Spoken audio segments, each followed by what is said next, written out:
Assalamualaikum warahmatullahi wabarakatuh.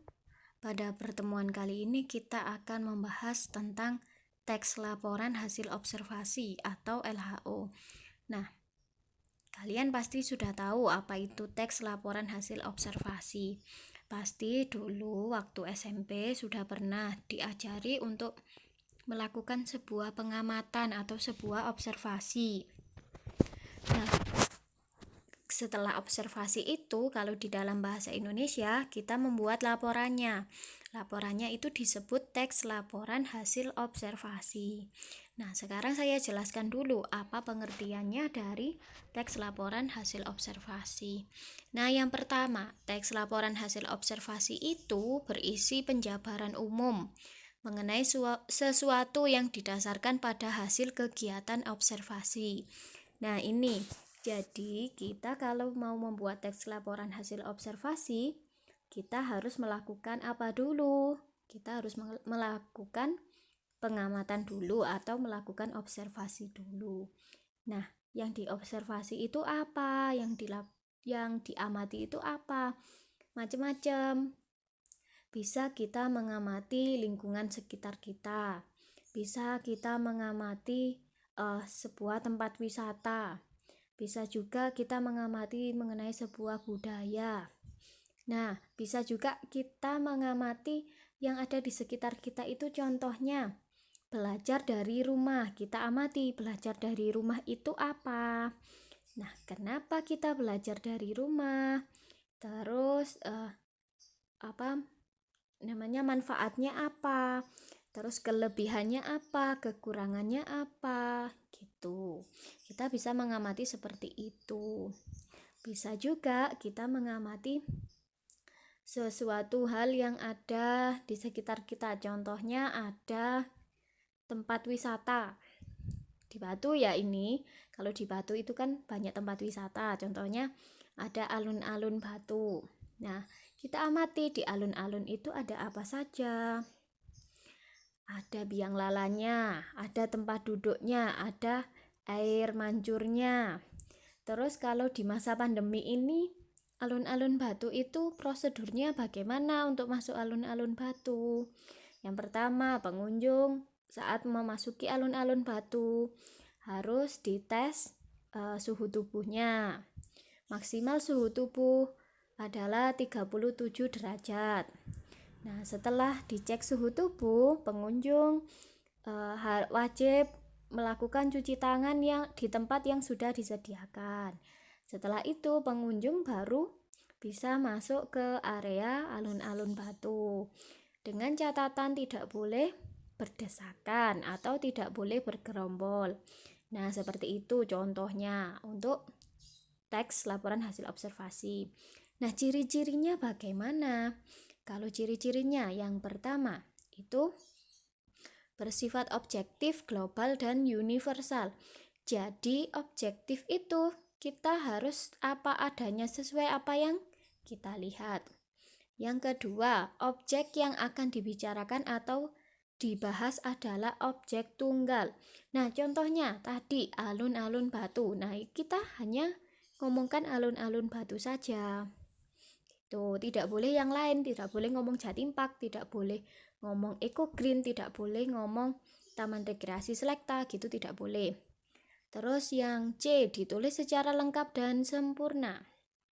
Terus yang D ditulis berdasarkan fakta sesuai dengan pengamatan.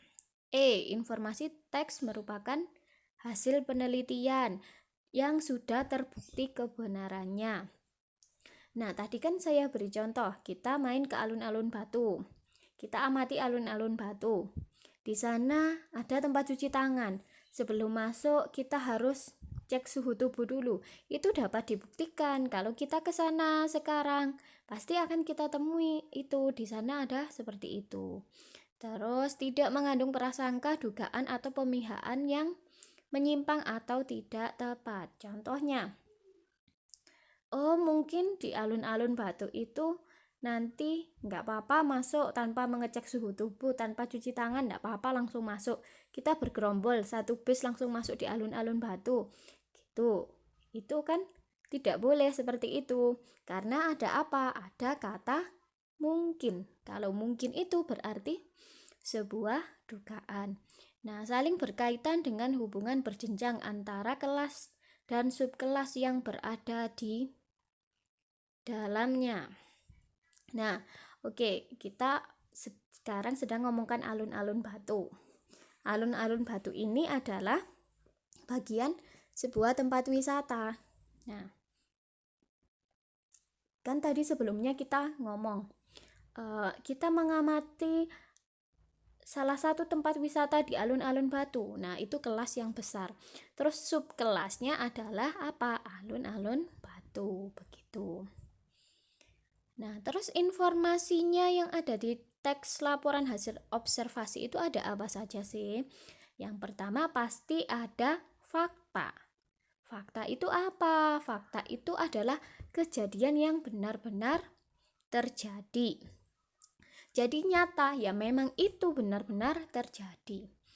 Kemudian yang kedua harus objektif, berarti dapat ditangkap oleh indera dan mengandung kepastian. Yang kita lihat, yang kita rasakan, yang kita dengar itu semuanya objektif dan itu yang harus kita tulis dalam teks laporan hasil observasi. Nah, tujuannya teks laporan hasil observasi itu apa? Yang pertama, menemukan cara atau teknik baru yang belum pernah digunakan sebelumnya.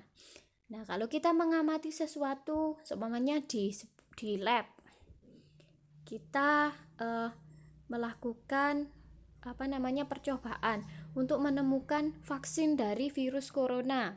Nah, itu kan menemukan teknik baru. Ya, kita melakukan penemuan baru. Apakah benar pengamatan kita atau observasi kita ini bisa menyembuhkan virus corona gitu. Terus mengambil keputusan yang jauh lebih efektif dengan observasi. Nah, kita harus melakukan pengamatan dulu sebelum menyebarkan vaksin itu, ya kan? Terus mencari tahu perkembangan masalah tertentu. Terus mengawasi dan memperbaiki. Mengawasi dan memperbaiki ini maksudnya bagaimana? Kita melihat dulu. Kita balik lagi ke alun-alun batu tadi ya.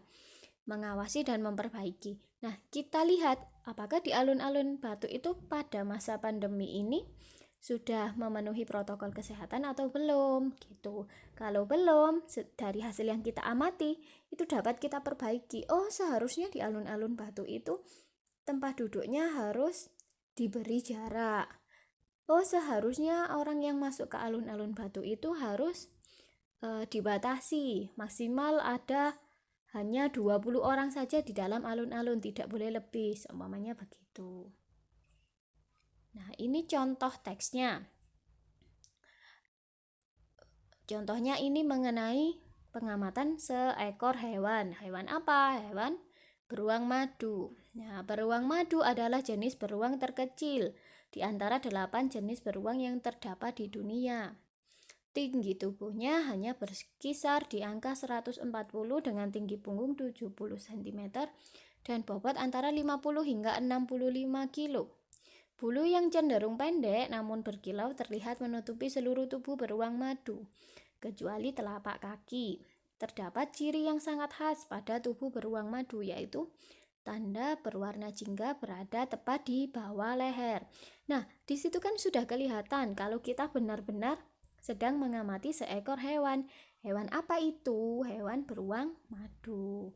Nah, kan di situ ditulis ciri-cirinya beruang madu itu bagaimana? Tinggi tubuhnya hanya 140 cm, tinggi punggung 70 cm, bobotnya 50 hingga 65 kg. Nah, itu contohnya laporan hasil observasi. Nah, sekarang tugasnya. Ada tugas ya. Yang pertama, bukalah postingan mengenai tugas 1. Nah, itu sudah saya post mengenai tugas 1. Yang kedua, kerjakan LKPD-nya di buku tugas. Terus difoto tugasnya dan dikirimkan di postingan tugas itu.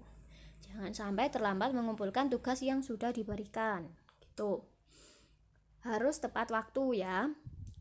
Tapi kalau tidak tepat waktu, silakan tetap dikumpulkan. Lebih baik terlambat daripada tidak mengerjakan sama sekali. Tapi Untuk yang terlambat akan ada pengurangan nilai. Ada 5, saya kurangi 5 poin untuk yang terlambat mengumpulkan tugas. Begitu ya penjelasan dari saya. Terima kasih. Wassalamualaikum warahmatullahi wabarakatuh.